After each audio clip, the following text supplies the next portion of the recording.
des choses. Ah, ça, c'est très intéressant. C'était donc mauvais, c'était donc épouvantable. Qu'est-ce que tu fais là? Moi, juste pour être le trouble-fête, là. C'est une petite danse complexe pour dire Nick Payne. Mais en même temps, on dit il y a des limites à ne pas franchir. La CAQ est très, très, très surprenante ces temps-ci avec ses nominations et avec une Nathalie Roy qui essaie de se lancer pour la CAQ sans se lancer pour la CAQ. C'est curieux, hein? Donc, elle dit, je vais faire campagne, je suis caquiste, mais je ne vais pas défendre le programme de la CAQ parce que j'étais présidente de l'Assemblée nationale et je crois comprendre qu'elle veut l'être à nouveau. Mais il n'y a jamais... Alors, effectivement, le président de l'Assemblée nationale est nommé par, généralement, le parti qui est au gouvernement. Parfois, c'est le fruit d'un arbitrage quand même, hein, dans les gouvernements minoritaires, tout ça là. Mais bon, voilà, on se rallie et il est vrai que le président joue un rôle de neutralité assez totale en Chambre. Là. Ça serait très mal vu que le président, même s'il est issu du parti qui est au pouvoir, commence à favoriser les gens de son camp. Alors, c'est vrai que c'est un travail de rigueur et d'objectivité sans faille là, que doit faire le président. Mais là, en campagne électorale, c'est autre chose. Et c'est tout à fait inusité d'entendre cette personne dire « Ben moi, dans ma tête, là, je continue d'être présidente, puis donc, je ne défendrai pas le programme de mon parti. » Mais c'est parce que non, sur quoi tu vas faire campagne au juste? Exactement. Sur, je sais pas, moi, l'élevage des émeus en Afrique de l'Ouest, ça n'a aucun bon sens, je comprends pas. Alors, et par ailleurs, personne ne sait si la CAQ va être au pouvoir, si Mme Roy va être encore présidente de l'Assemblée nationale, si on va la nommer présidente. Alors, c'est très curieux, ça a l'air d'une espèce de désengagement. Ça fait désordre, comme disait l'autre. Et c'est tout à fait inédit. J'ai jamais vu. Tu sais, le terme, souvent, le quiet quitting, là, c'est comme démissionner tout doucement. Donc, on dirait qu'elle essaie d'avoir son passe-droit pour pouvoir être députée, mais sans dire vraiment de quel parti politique. Une autre nébuleuse. Aujourd'hui, c'est le mot de la journée, la nébuleuse, la grande nébuleuse.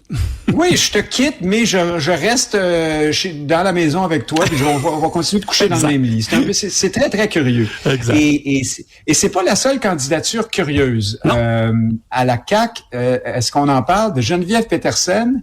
Donc, l'autrice, d'abord, bien connue, elle a écrit le roman à succès « La déesse des mouches à feu », mais elle a aussi animé récemment à Cogeco, mais il y a un peu plus longtemps, à Cube Radio aussi, hein, lorsque Cube était numérique. Et elle a aussi des opinions, Madame Petersen. Elle s'exprime sur les réseaux sociaux depuis longtemps.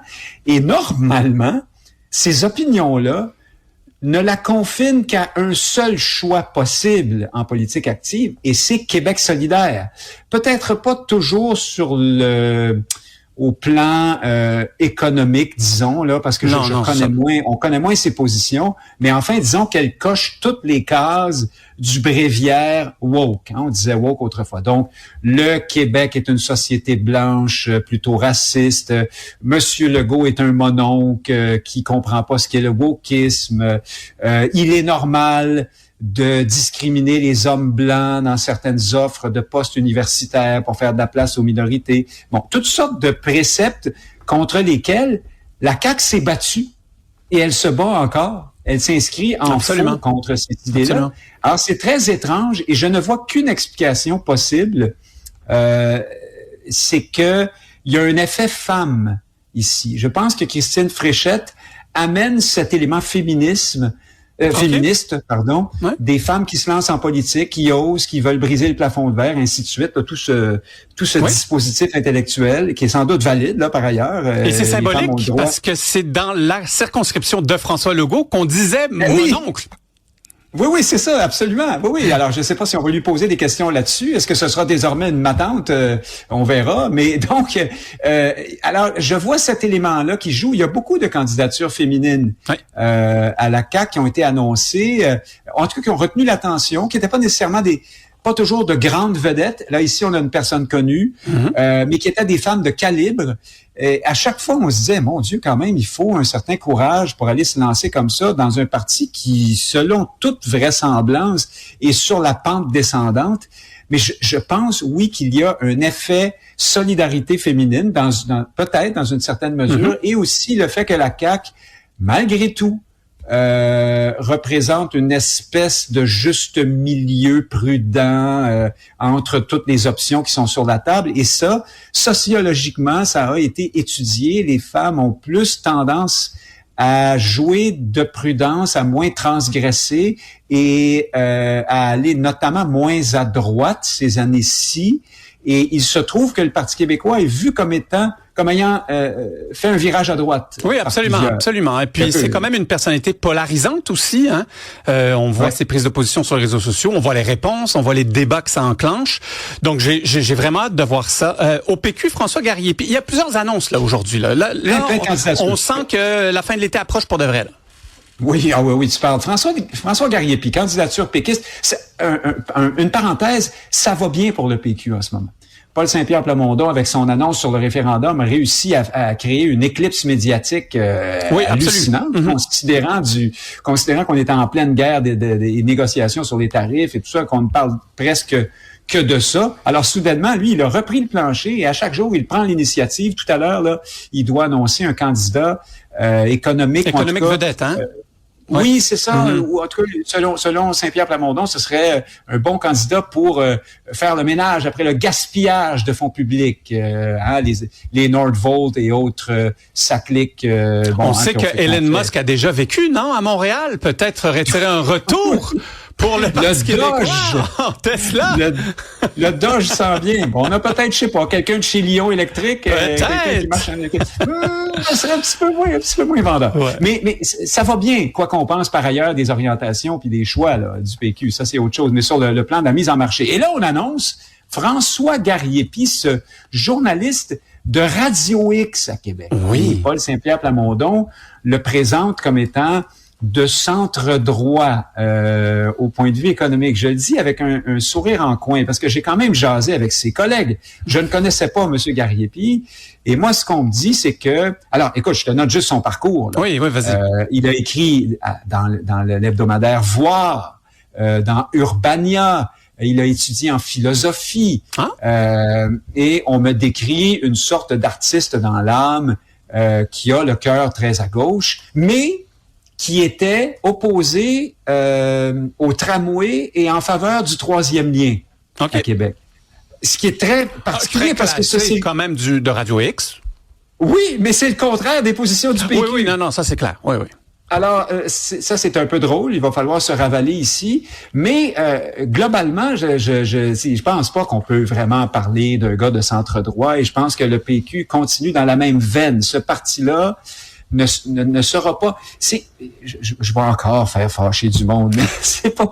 Dans la campagne qui présente, le Parti québécois n'est pas d'abord le parti de l'indépendance du Québec. C'est le parti de la social-démocratie danoise, efficace, modernisée. C'est ça que veut incarner Paul Saint-Pierre Plamondon et tous ses candidats, où la plupart vont dans ce sens-là, y compris, je pense à Alex Boissonneau, qui avait été présenté comme un homme de centre-droit lui aussi, mais qui a été activiste de gauche plus tôt dans sa vie. Je comprends que là, économiquement, peut-être, il va un peu plus vers la droite, mais ça reste dans la marge péquiste. Mais ce qui est intéressant, c'est surtout le logo Radio X.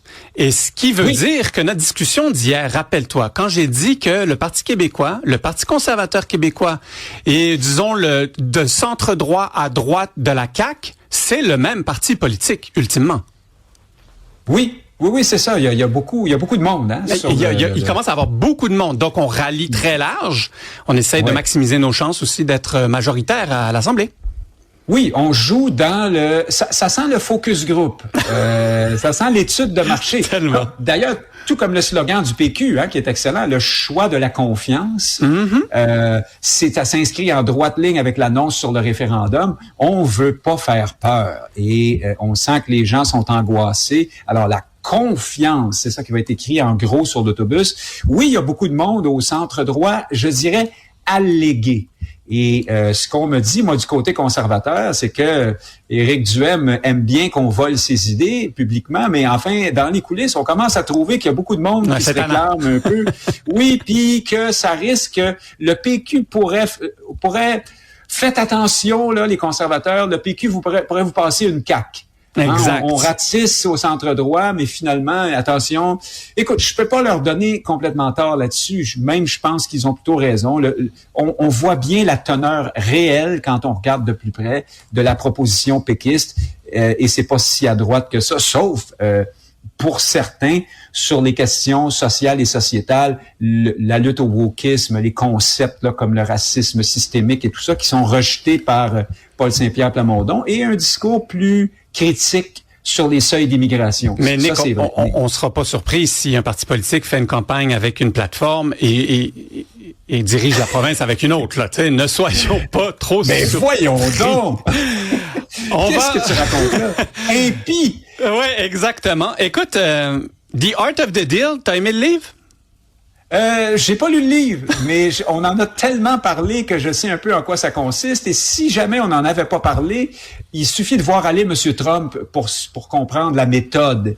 Et dans l'histoire des tarifs et de l'entente qu'on connaît pas, qui est peut-être en train d'advenir, et sur laquelle il y a au moins 3 provinces qui ont une sorte de droit de veto, au fond, avec l'alcool sur les tablettes et une sorte d'appui symbolique qu'elles peuvent donner ou non à cette entente. Dans le cas de toute cette négo, on est vraiment en face de l'art of the deal, c'est-à-dire que tu réclames, dans ce cas-ci, tu menaces le Canada de tarifs monumentaux, pharaoniques, que peut-être même les Américains n'ont pas les moyens de se payer. Exactement. Exactement.